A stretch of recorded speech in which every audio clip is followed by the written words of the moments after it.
सनातनियों को मेरा प्यार भरा राधे राधे। 3 तारीख को चंद्र ग्रहण है, जिसकी वजह से होलिका दहन में भी सनातनियों को एडजस्ट करना पड़ रहा है। तो चंद्र ग्रहण प्रारंभ हो रहा है दोपहर में 3:20 से शाम को 6:47 तक इसका पूरा टाइमिंग रहेगा। और यहाँ पर एक और बात है, 9 घंटे पहले सूतक लग जाएंगे। और अगर इसमें 9 घंटे पहले सूतक लग गए हैं, सुबह 6:20 से ये सूतक प्रारंभ हो जाएंगे। तो जिन माता बहनों को प्रसाद बनाना है या घर वालों को भोजन बनाना है, सूतक काल से पहले ही व्यवस्था करनी पड़ेगी। यहाँ हम बता दें कि बच्चों को,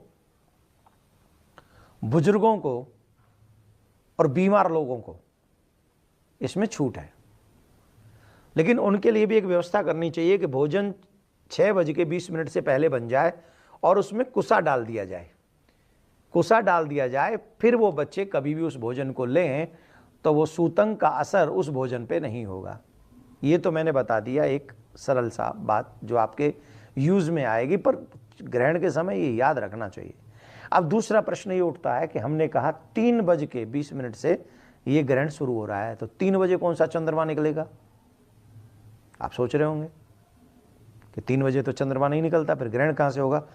तो स्थिति यह है कि जहां से ये चंद्र ग्रहण प्रारंभ हो रहा है वहां रात्रि है, और जब हमारे यहां चंद्र निकलेगा तो ऑलरेडी उस ग्रहण से, उस राहु के प्रहार से ग्रसित होगा और हमें पूर्ण ग्रहण वाले चंद्रमा का ही दर्शन होगा, मतलब उतरते हुए चंद्रमा का ग्रहण का दर्शन होगा।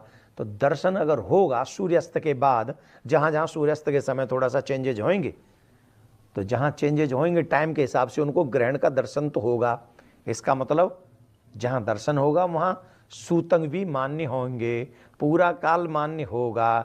तो इसका मतलब है चाहे 3 बजे हमारे यहाँ दिखे न दिखे, पर ग्रहण का असर तो हम लोगों को अंत में दर्शन हो रहा है, तो ये बात मान्य हो जाएगी।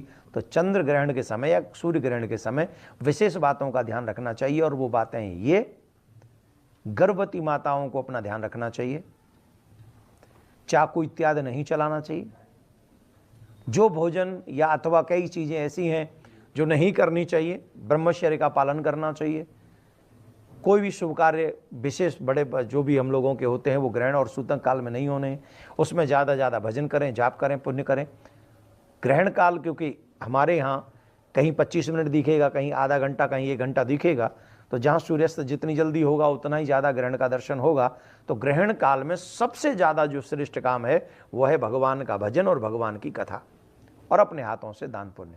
ये अवश्य करना चाहिए। बच्चों को, बुजुर्गों को, गर्भवती महिलाओं को सावधानी ग्रहण में बरतनी चाहिए। तो अच्छे काम भी आप इसमें पूजा पाठ इत्यादि कर सकते हैं। तो ग्रहण का ध्यान रखें। आप सभी के लिए प्रियाकांजू मंगलमय ये ग्रहण हो, कोई अशुभ कार्य आपके जीवन में ना हो, ऐसी प्रार्थना हम